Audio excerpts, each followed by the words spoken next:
Money in the Bank has happened, and we need to break down all of the results of what happened. A lot of big things, a lot of noteworthy things. You don't want to miss it. Stick around. This is Triple Threat Wrestling.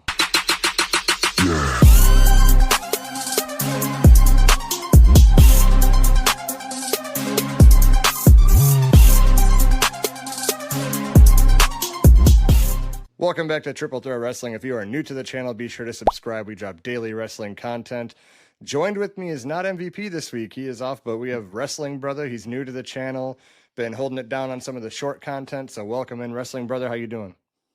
I'm doing good, man. How are you? Man, we got a lot to talk about with Money in the Bank. It was We pretty do. newsworthy. We do.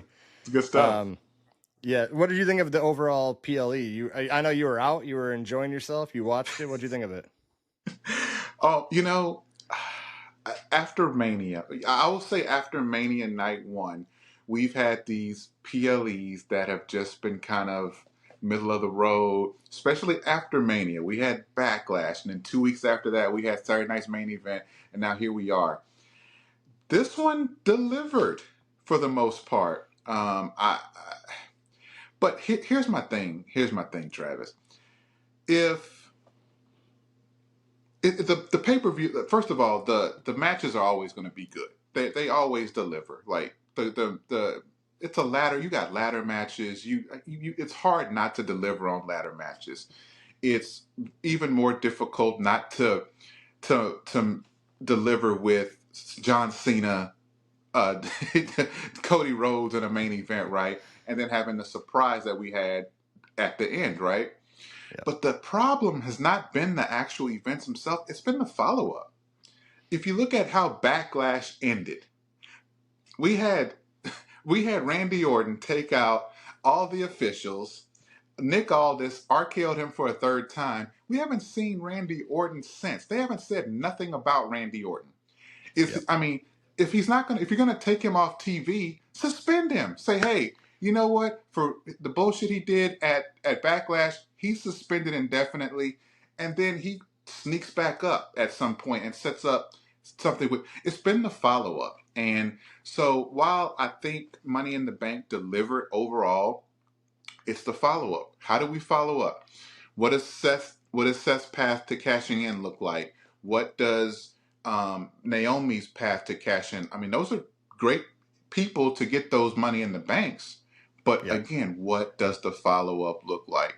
How does Lyra Valkyria's chasing of the Intercontinental, like, do we follow up on that, or does Becky Lynch just move on to somebody else? Like, what is the follow up going to look like? Because that's what really controls the narrative in sports entertainment is the storytelling. Because we know they're going to cook in the ring, but it's Yeah. how is the story gonna push me to want to watch this program? Because I can tell you, I didn't want to watch Backlash based on the storytelling. I didn't want to Yeah. watch Saturday Night's main event based on the storytelling. But now coming out of this, we got some interesting stuff that we're going to talk about. But again, what does the follow up look like? You hit the nail on the head there. It's always that's why when like Jacob Fatu and Stephanie Vacher's in there, it's like I'm so nervous that these great talents are going to the main roster because I'm like, what are you going to do with them? Like, you better not mess Right. this up. Like, Stephanie, especially Stephanie Vacher, because, she's killing it in NXT. She's Dude. so over with the crowd that you got to start doing special stuff with her. And like you said, the follow up is always the problem. So, Yep. yep. So let's get right into it. The first match was the women's Money in the Bank ladder match. Quickly, I wrote down some notes, but it was entertaining. I enjoyed it. Like, I'm one of those fans that, like, I'm not going to bash everything they do. I enjoy the Right. match, but there was some clunkers in there. There was some botches, and it did feel like the Right. big spots required too much setup. So it's Right. like you kind of are watching them set it up, and you're like, there's no way Rhea Ripley's going to be down for that long while you do this. Like, Right. because she's a monster, wrestler. So, but overall, Yeah. I mean, some of the spots, like the Devil's Kiss on top of the wedge ladder, that was pretty cool to see. That was awesome. I'm, I know Booker I T saw on loved social it. media everybody saying that's the new RKO.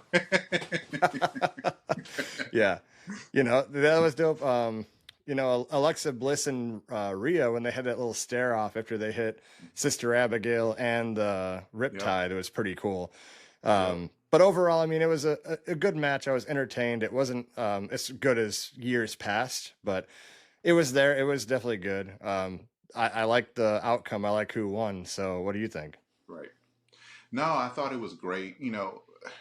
The women always cook, man. And in this era, the women always cook. But the only problem with the women, and I think I know why it happens, they sometimes they love to get their shit in, as they say, right? But a lot of times they don't sell the moves at the level they should sell them Yeah. to give you that like oh moment. And I think it's because most of the time the women are so like they're like we only got 10 more minutes of this, so you got to get your shit in before they call it or whatever. So I think that's it. But I wish there was just a little more selling that went on, especially in some of those big spots, to really like, because you'll get that oh holy shit moment, but then Yeah. you're like, she just got up though. Yeah. So like, Yeah. It's especially when like Rhea hits you with like a Riptide, and it's like that, like you said, then they're like trying to rush to like the next spot. It's like, the next oh, I'm spot, yeah, supposed to be you're rushing there. to the next spot. Yeah. And there was a lot of moments where like actually a good job on WWE's production crew, but a couple of times when like I could see like, Stephanie goes out of the ring, but she's kind of just like hanging out waiting because she doesn't Hmm. like there's too much time to set the other spot up. So she's like, I know I have to climb the wedge ladder and run across it, Right. but Right, she's right. waiting. And it's like I Right, see her just kind of crouched, like she went in and out of the ring twice because she's like, where am I supposed to be? right, Like that's the thing is like spots are great. Yeah, obviously, that's what makes the match, but you have to, have it more timely and flow together better. But exactly. usually the women's Money in the Bank matches are better than even the men's. But this one, Right. it didn't hit like that for me, but it's still entertaining. I love everyone involved in it, but it'll be interesting to see What I what loved Naomi about it, does. yeah, yeah. What I loved about this women's Money in the Bank is there was literally a case for every female in that match to win. Like, I Yep. could see Roxanne winning. I can see Stephanie Vaquer winning. I'm a diehard Rhea Ripley fan. I did not want her to win this match because she doesn't need it. But Yeah. she's that alpha dog in the match, right? But then you got Naomi. I mean, she was my pick going in, and I'm like, she needs to win it to solidify this heel run. Yep. So when she grabbed that again, I'm in a setting with a very partisan Fatu audience. So when Naomi grabbed it, we were like, Yeah. Fatu, Fatu. Yeah. Yeah. But even how she won, like the right person went over, but she pushes Alexa and Rhea off the ladder, and I'm not discrediting them. They took very safe bumps on the way Right, down. And right. then she was just kind of alone there. And it's like, all right, like, it's still, it should have happened. Like she should have won. So I'm Yeah. not overly complaining, but yeah, this heel character has been the best heel work in all of WWE, in my opinion. Like you Her look at heel her work heel is better turn than and John Cena's Cena's, heel and work. yeah, Cena's heel work is, you're kind of like, wow, we're finally getting it. And then you're like, oh, this is it. like, Like, like maybe you this said, is the why we follow never up. got it. Yeah. The follow up is like, leading up to Mania and leading up to Backlash and leading up to Saturday Night Main Event, I saw Cena eat everyone's finisher every week. He didn't look strong at all because he's not able to hit his attitude adjustment on anyone. The first time he's done it since before Mania was on Cody on Friday. Right. That's the first time he walked out on top On of a top. weekly televised show since Right. before he won the title. That's crazy to me. Right. Like you're establishing him as like the final champion. Like he's getting washed every time he's in the ring with someone.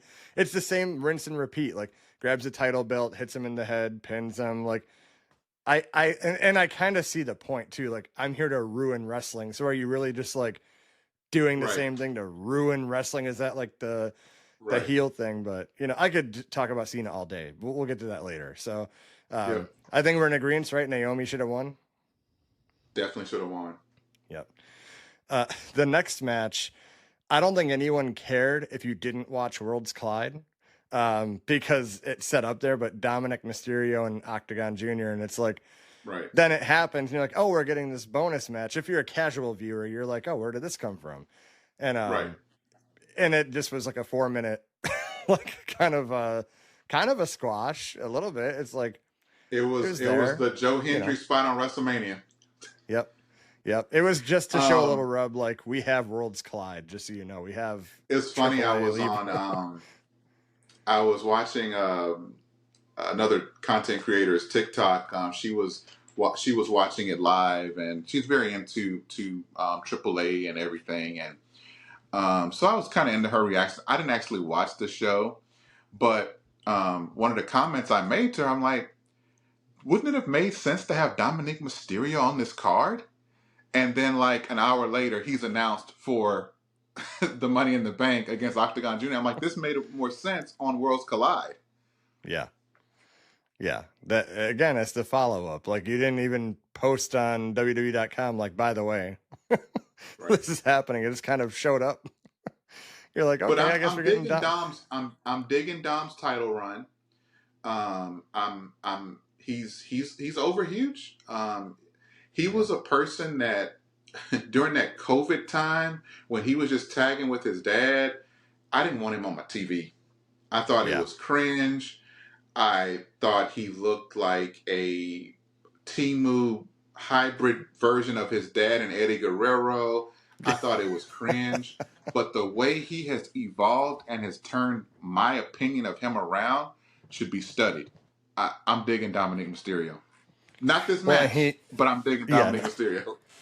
But as far as the title run, like his story, he needs to split from Judgment Day. Him and Liv need to go their own way and get him And he needs versus to go Finn for babyface. SummerSlam.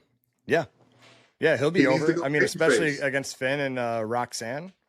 That Yep. would be a good, story there. So, but yeah, nothing spectacular. Dominic wins. Yeah. But we do move on to another classic from Becky and Lyra. They did very good Yeah. work in the ring. They work well together, and the story was there. Like Becky's never beaten Lyra and Right. all that stuff, but she finally did, which they say she pulled the tights. I don't know if she truly did. She looked, it's inconclusive from the angle we saw. She just kind of like held her from the back, but either way, she did come out on top. What do you think about that? What do you think about Becky? Well, I'll tell you what. Becky may have been 0 for 3, 0 for 4, whatever against Lyra, but Lyra is 0 for everything against her attire. Every match, she's got to fix her attire, her ring gear, like that kicks her butt every single time. But no, they cook, man. This was a match where honestly, if I'm just looking at it on paper, I'm like, okay, I'm in the arena. This is probably where I'm gonna go to the restroom. But they also gave me the Dom match. I could have went to the Yeah. restroom on now. But if you went to the restroom on that match, you kind of missed the best match of the night. And then I love the way it ended because the gimmick was if Lyra loses, she has to hold Becky's arm up in victory, which she begrudgingly did. But of course, Becky's becoming a really good heel, and she knows how to work her magic. And she's like, "Nope, you're gonna parade me around this ring and hold my arm up like a real." And so she kind of does it, and then she's like, "Okay, now you're gonna put the belt on me." And then, the end of it, Lyra takes her out, which was great. Lyra got kind of got her heat back on that. So I thought that was good. Um, I again, I think because we've seen it so much, it's kind of time to move on. But the fact that Lyra loses finally and she attacks her after the match kind of suggests we're probably going to get this again at Evolution, unless Bayley comes back and makes it a triple threat. I think that's the only way I'm kind of okay with rinsing and repeating it because otherwise you just get the same. Even though they're great matches, seeing the same two against each other over and over. Like we're gonna get Gunther and Jey Uso again. Like I don't want to see the same two people every single week, especially when we got a crap load of talent that we could be using and getting over and keeping them hot. So I also have We'll keep going. We'll keep going. I don't want to Yeah. spoil anything. Oh yeah, no, I have points I wanted to make on what you said too, but we can't get there yet. But just my final recap on this Becky and Lyra match is, I think the only way this works, because you got to get Lyra away from Becky now. You didn't make this title change just to have Becky lose it back to her. So I think that she beats Lyra at Evolution, and I think post match she beats her down until Bayley comes back and distracts Becky that way Okay. and gets her away from Lyra. Okay. That's what I think will happen. I dig that. Because right now it's like Lyra gets her rematch, but it's like, then like how does Bayley come back? Like then technically Bayley's kind of screwing over the other baby face because she's like, well, I'm in this too now. Right. So yeah, I think it's like post match beatdown. She comes in for the save, and then they duke it out at SummerSlam, which is a good SummerSlam match. Becky versus Bayley for the IC title. That should be good. So yeah. But yeah, so we move on to the men's Money in the Bank ladder match. Again, I'm very entertained by it. I liked it. I really did.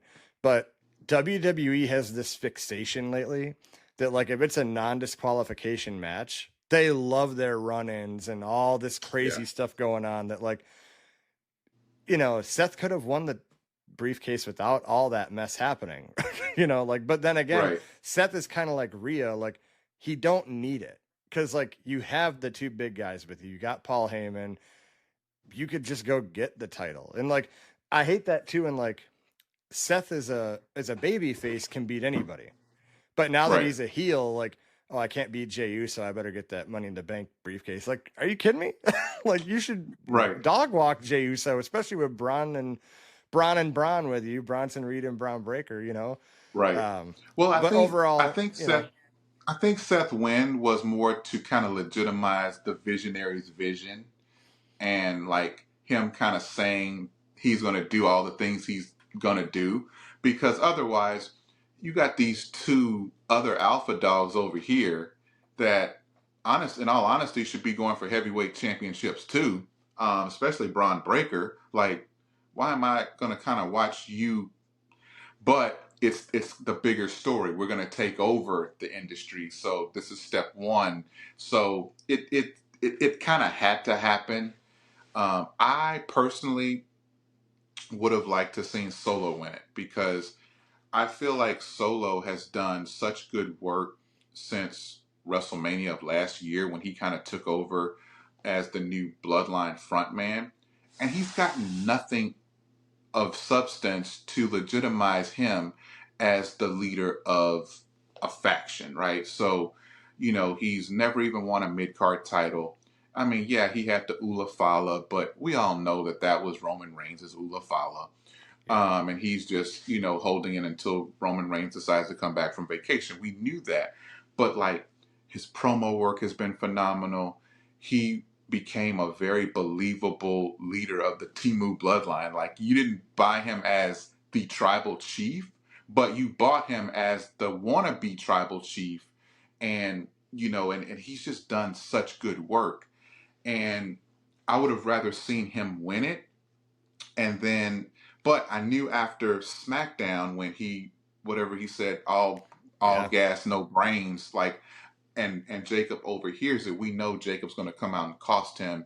So that was part of the foolishness. But to me, he made more sense because, again, he's never gotten anything to legitimize his leadership of that faction. I know a lot of people were saying, hey, LA Knight's probably going to win for whatever reason. I don't see LA Knight as a champion, as a world champion. I don't think he needs to be. He's older. I think him being in the, you know, upper mid card, lower main event scene is perfect for him. You can give him a championship match against a heel and him, you know, job to them or whatever, but he doesn't need that. Like, his gimmick is over. He's, you know, he's great on the mic. Like, you need great people at all levels. And so, like, him kind of being a great person in the mid card is perfect for him. So I don't need him to win Money in the Bank. Yeah. Andrade had no chance of winning. Like, it's a waste of my time. I ain't gonna lie to you. There was one point in the match where I'm like, are they really gonna let Grande Americano get this? I was I like, would have rioted. I would have rioted. That was gonna be the cringe moment of, like, I might not be on this podcast if that would have happened. I'm Yeah. like, lucky I'm We'll hanging just it get up. Money in I'm the not Bank doing review. wrestling anymore. Yeah.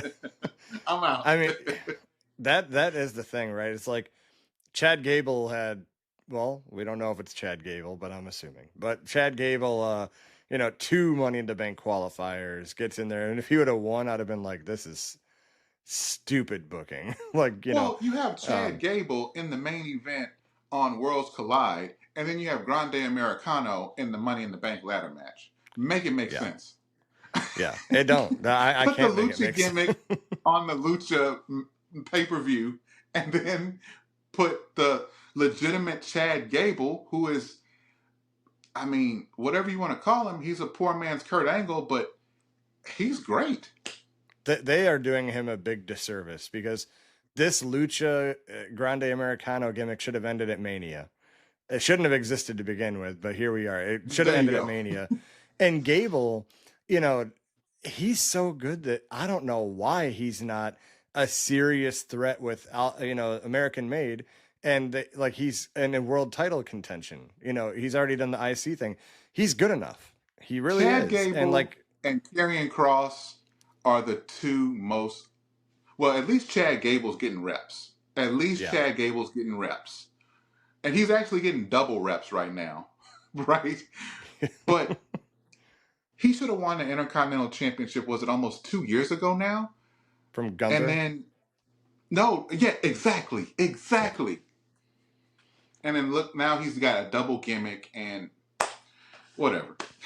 Yeah. The follow up. The follow up, but going back to your Solo point, Solo. So I went through a love and hate with him, where like I loved him as a enforcer, bodyguard, the You sound serious like guy. Jacob. Yeah, and then like he became this leader, this Timo bloodline, but I didn't really connect with him there. I'm like, I don't like the whole suit and all that, but Solo has become so damn funny to me that I just love this guy. Like Dude, when he did the he the made the Penta match. thing. He He made the did. match last night. He did the LA Knight thing. He did the Penta walk, which by the way was great. um, Solo is just so damn funny that he's very entertaining to me now. But Jacob comes out, he tries to help him, and you just knew when he did that look back, you're like, yeah, he's about to fuck his world up. He's about to Yep, wreck him. exactly. Which, a lot of people are going to say they didn't like all these run-ins, but it set up stories, and that's what If it they was for. follow up. Like, well, now we see the follow-up. Like, Yep. knowing WWE, they'll apologize to each other on Friday and carry the story out even longer. Like, sorry, I didn't let you win that ladder match, Or but Solo's gonna get traded. Solo's gonna get traded to Raw. oh yeah, that can happen. But you know what? Seth Rollins winning isn't like, I don't hate it. I will very much hate it if he cashes in on Raw Monday. If he cashes in on the Jey Uso Gunther match, I'll Okay, hate it. so when Seth won, and then that made me realize that the tag team match is gonna be the headlining match of the evening, and I'm like, that means something important has to happen. Yep. And so I'm like, Seth is gonna cash in on Jay tonight, and Yeah, and Roman is gonna fuck it up. I That's exactly what I thought was going to happen. I thought he was going to cash in on Jay, and then Roman Reigns' music was going to hit, and every, all hell was going to break loose. Braun Breaker's going to catch a spear, and Bronson Reed's going to catch a spear, and then Seth is going to catch a super kick, and a super kick, and a super kick, and a super kick, and then yeah. off the top rope, and then he's going to get a failed cash in. And then Roman's going to hand Seth over the belt and kind of give him a handshake, kind of like, you're the guy now. Yeah. That was my theory. Yeah. So I hate the same night cash in because you got to have a story. Like, I would have really hated that. Like last year, why did Drew cash in the same night to escalate a feud that was already on fire? You didn't need to do that. Right. You already had it on all cylinders. It was firing on all cylinders. So why did you burn it the same night just to push it along? You didn't need to, but Yeah, I Seth do needs to hate hold when they this for a do while. that, especially when the cash in is unsuccessful, Yeah. because like you don't even like it wasted the money in the bank, right? But I also feel like established guys don't need to carry that thing for very long. Yeah. Like, why does Seth Rollins, a multi-time champion on everything, Universal Champion, he's won it all. He was the first, champion in this carnation of the World Heavyweight Championship. He's got Paul Heyman. Like, why does he need to walk around parading that like he doesn't need it, and that's probably why you're like, hey, we don't need him to win it. Um, but like for me, it's good when it's guys like it was such a missed opportunity with Austin Theory. Like, Oh God. I Yeah. mean, that was the stupidest. Like, he's the perfect little conniving little asshole to have it. Like somebody like him, somebody like Dom, Logan Paul. Those are the guys that you want them to parade that thing around, because that now makes them dangerous, and they're little tricksters, they're little jerks, and they're gonna look for that one little moment to cash in, and they're gonna no, not tonight, but their music is gonna hit and everybody's gonna get on their feet. Like, that's the type of person. But again, with the Seth Rollins thing, what I was thinking was, because remember, Heist of the Century happened, right? So Yep. he killed Roman's a potential first run at the title, and so now it's kind of like a full circle moment. Now I'm going to cost you Yeah. your cash in. So it's long term storytelling, but I thought it would have been. But again, to close out the show, it had to be something. Yep. No, for sure. So yeah, I mean, Seth winning, we'll see how that goes. Now that he's at the end of the show, let's go to the last match. We had the tag team match, Cody and Jay versus Logan and Cena. Um, let me just say this, and I hate that I'm saying this, cross my heart and everything, but I hate Logan Paul. But damn it, if he's not that good in the ring. He's a wrestler. He's not a YouTube celebrity faking it. No, He's a wrestler. He's very good in the no. ring. He's very good. It's something better than some main event talent that is out there. That he just pulls off the moves that Asai moonsault to the table was like picture perfect. Like, and I know people hate the drone. It adds something new to it that you haven't seen before. Like seeing him take a superplex in real time and then the Uso splash. It's kind of cool to see that. So I'm cool. not a fan of it all the So time, cool. but it's like kind of cool. You know. Um, but yeah, the big surprise at the end. What do you think of the return of Ron Killings?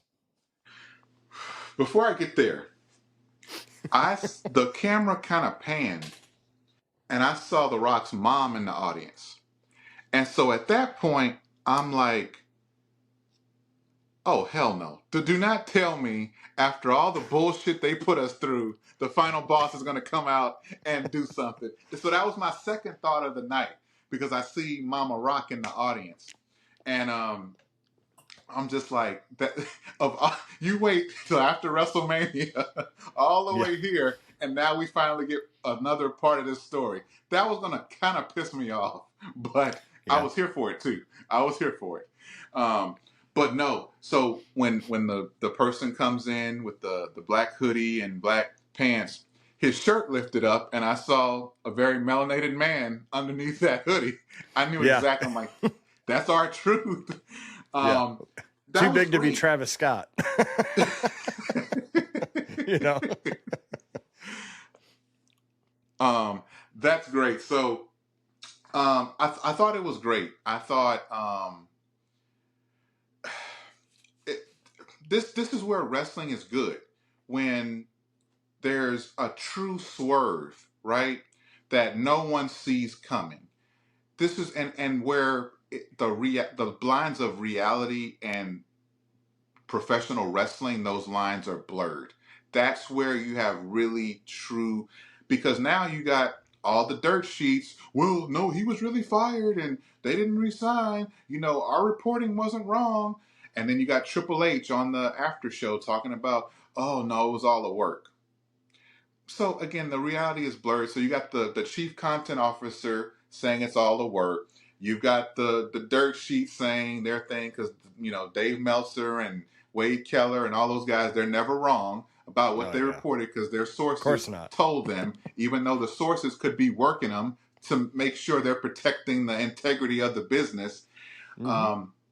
But you got to give the WWE universe credit as well because hey, I saw two crowds Monday and Friday saying we want truth Yep. to the point where John Cena had to acknowledge we want truth in his promo on Friday Night SmackDown. He So was very prepared for that, but like he was ready to go with it. You could tell he had it already ready to go. so that tells you that our truth at least re-signed Friday evening in Yep. Bakersville.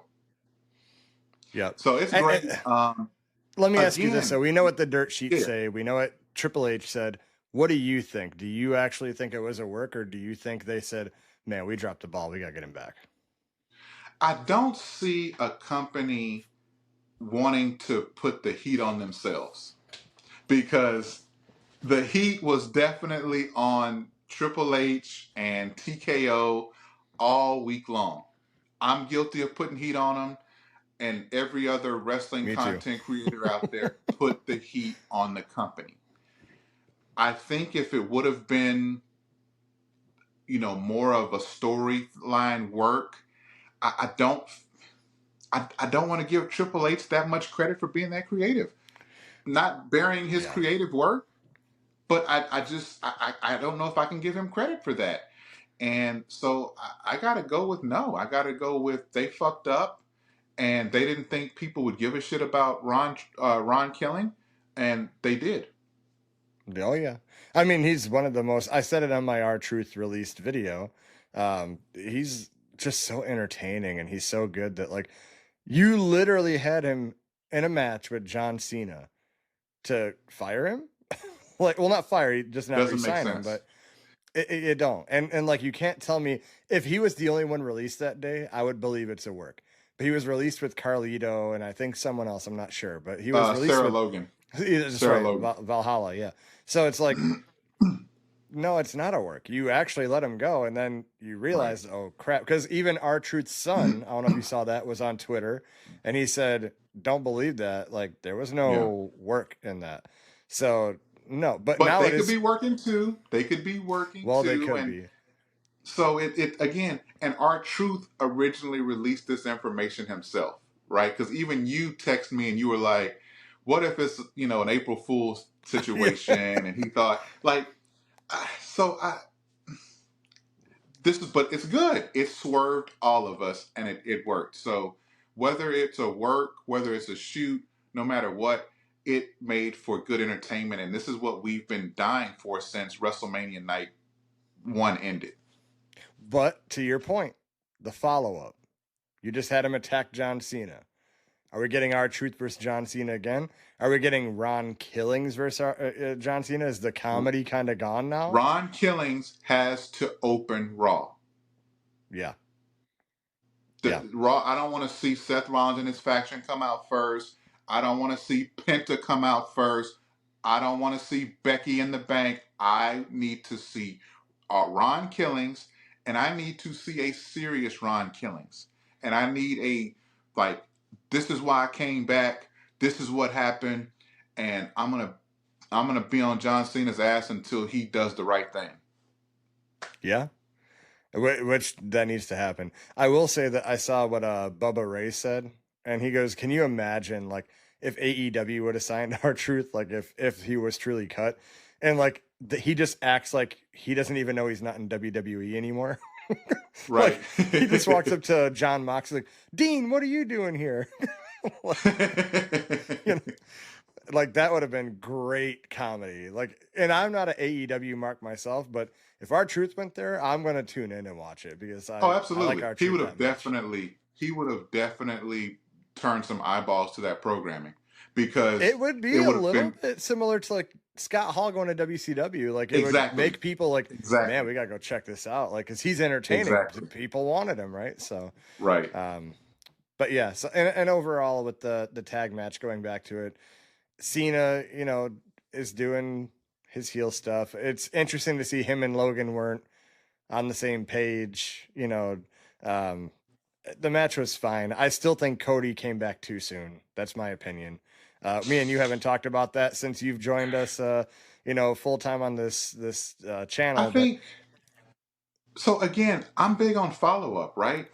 So Cody Rhodes went to AEW after he wanted his release. Went to he was Stardust, didn't like that. Got the shit into the stick in WWE. Goes to does this indie thing, helps build AEW, and then leaves that organization. Comes back, and his whole thing is he wants to finish the story. yeah, Took him 2 fucking years to finish the story. He had to face Roman Reigns 2 times in a row at WrestleMania to finish the story. Needed, the Avengers to assemble to yeah, beat this man. And you have this title run that, many are calling mid, but I find it hard to call it mid when ratings were up, ticket sales were up. You got every arena he's in, everybody's doing the whoa. Like, I find that hard to believe. He loses because of Travis Scott and a shot to the balls, and you're okay with that? You just disappear? No. I'm coming back on Monday Night Raw.